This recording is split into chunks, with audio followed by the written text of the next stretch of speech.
এখন রাত 3টে বাজে, এখনো রান্না চলছে। আর ওই দেখুন ওদিকে।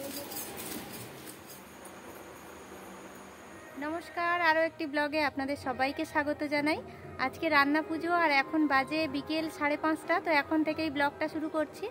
তো এই সবে স্নান করলাম। তো সারাদিন ঘরের আজকে রান্না পুজো যেহেতু যাদের আছে তারা জানেন যে কতটা পরিষ্কার পরিচ্ছন্ন করতে হয়। তো সারাদিন সেই সব কাজকর্ম করা হয়েছে। আর এখন নখ কেটে তারপরে এই স্নান করে নিলাম। এখন এইবারে পুজোর সমস্ত কাজ এই নখ কেটে স্নান করে তারপর আমাদের করতে হয়। তো এখন ঘাটে প্রচুর জিনিসপত্র নিয়ে এসেছি ধোয়াধুয়ি করার জন্য।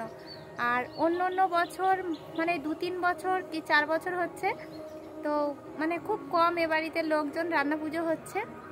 আর তার আগে প্রচুর লোক সবাই মিলে বাড়ির সবাই মিলে রান্না পুজো করা হতো। আর এখন এবছরে এই প্রথম আমি একা একদম রান্না পুজো করব। তো প্লিজ সম্পূর্ণ ব্লগটা দেখার, ভালো লাগলে ভিডিওতে একটা লাইক আর চ্যানেলটিকে সাবস্ক্রাইব করে আমার পাশে থাকবেন। তো এই দেখুন এদিকে এই ঘাটের এই চাতালটা ধুয়ে সবে বটিটা ধুয়ে রেখেছি।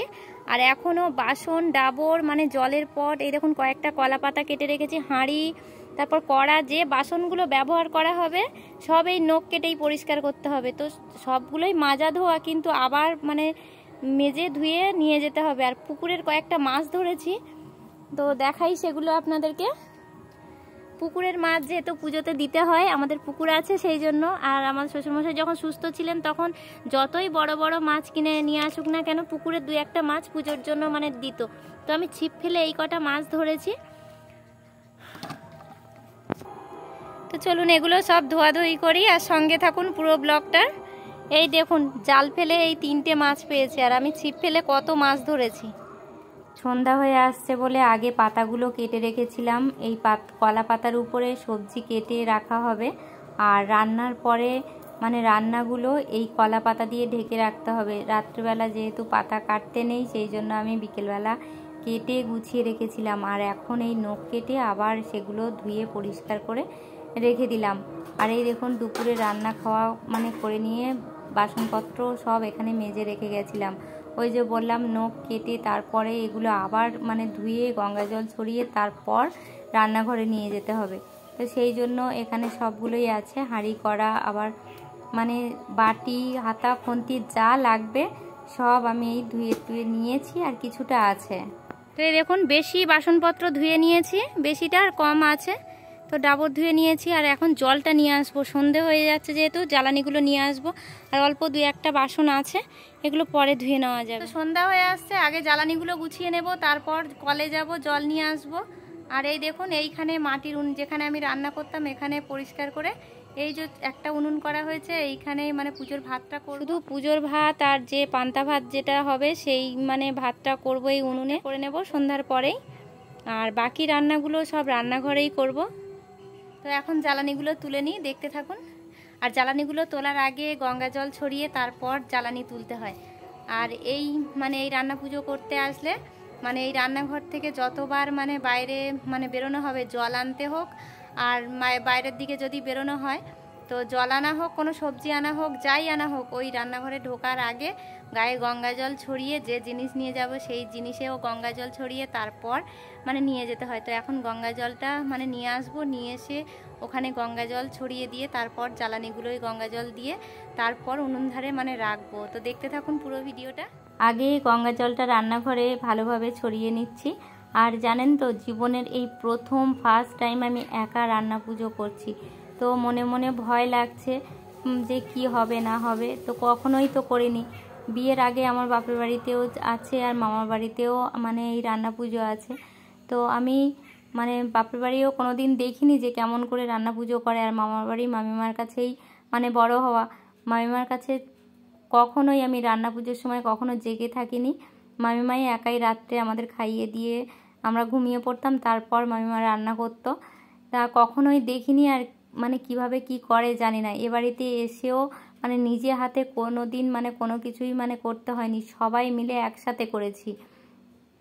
দিদি শাশুড়ি, শাশুড়ি, মেজদা, বড়দি, আমরা 3 যা 4-5 জন আমরা রান্না করতাম। তো রান্না আমাদের করতে হতো না, ভাত টাতগুলো করতাম মা, মেজদা আর বড়দি এরা মিলে। তরকারি সমস্ত ভাজা সব কিছুই এরা মানে করতো, তো নিজে হাতে কখনোই করিনি, এই প্রথমবার। আর এই দেখুন পুকুর থেকে মাছ ধরেছিলাম, ভেবেছি মাছ মানে নিয়ে আসবে না, যেহেতু আমরা বাড়িতে 3 জন আছি আর আশেপাশে 2-1 জনকে মানে বলা হবে, সেই হিসেবে আমি মাছ মানে ধরেছিলাম। তো এই বাজারে গিয়ে সন্ধেবেলা এই দেখুন একটা বড় রুই মাছ নিয়ে এসেছে আর চিংড়ি মাছ নিয়ে এসেছে। তো এখন বাজে 7:30 মতো, বাবাকে চাটা দিয়ে, আর দেখতে পাচ্ছেন কেমন ঘুটঘুটে অন্ধকার হয়ে গেছে।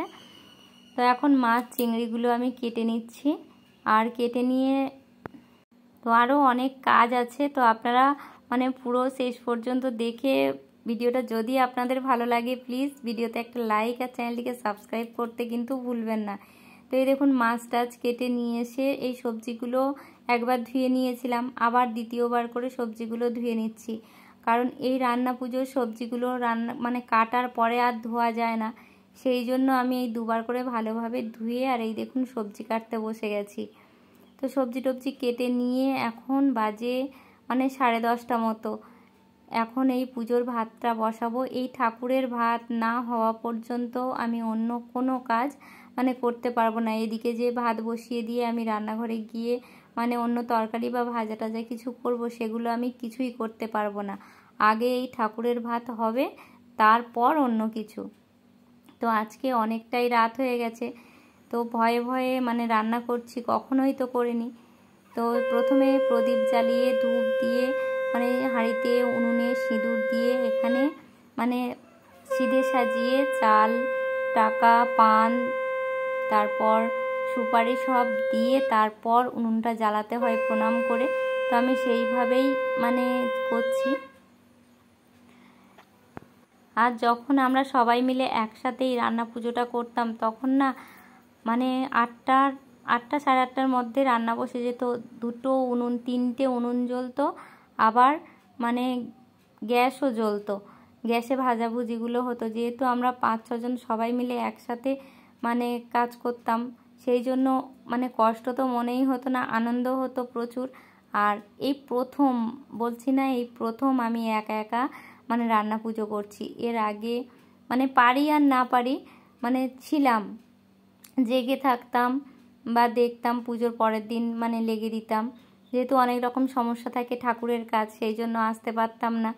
তো অনেকবারই মায়েদের সাথে করেছি, বড়দির সাথে করেছি, তো এই প্রথমবার আমি নিজের হাতে করছি, তো ভয়ে ভয়ে করছি।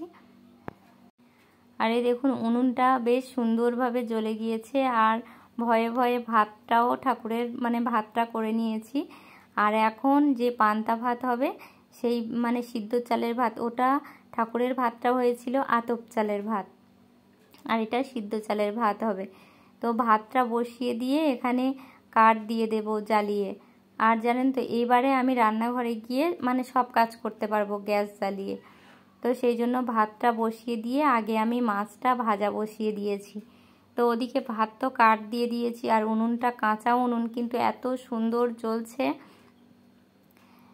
দেখলেন তো। তো এখন রাত 3টে বাজে, এখনও রান্না চলছে। আর ওই দেখুন ওদিকে ওই যে প্রদীপ জ্বলছে, ওইখানে রান্না করে করে সব গুছিয়ে রাখা হচ্ছে, আর বাইরের উনুনের কাজ হয়ে গেছে।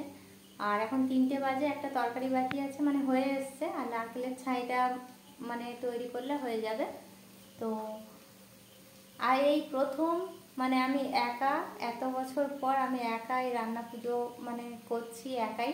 তো এত খারাপ লাগছে, অন্য অন্য সময় আমরা মানে যখন একসাথে মানে সবাই একটাই বাড়ি ছিল আমাদের, এখন 2 জায়গায় বাড়ি হয়ে গেছে, তো সেই জন্য মানে অর্ধেকের বেশি লোক পুজোর সময় ওইখানেই থাকে রান্না পুজোতে। ওখানে যেহেতু কারখানা আছে, বিশ্বকর্মা পুজো হয়, তো সেই জন্য ওখানেই সবাই থাকে। আর এমনি সময় বড়দি আমি এখানে থাকি, যখন মানে ও বাড়ি ওখানে বাড়ি হয় তারপরেও বড়দি এখানে থাকে। তো এবছরে মানে বড়দি নেই, আগের দিন চলে গেছে। তো যেহেতু ওইখানে বড় করে হচ্ছে সেই জন্য, আর এখানে তো পুরনো বাড়ি করতেই হবে পুজো, তাই না? তো সেই জন্য এখানে আমি একা পুজো করছি। তো আজকের ব্লগটা এখানেই শেষ করছি। তার রান্না করতে করতে মনে হয় 4টে বাজবে। আজকের মতো এখানেই শেষ করছি, আর কি কি রান্না করেছি না করেছি পরের ব্লগে আসবে।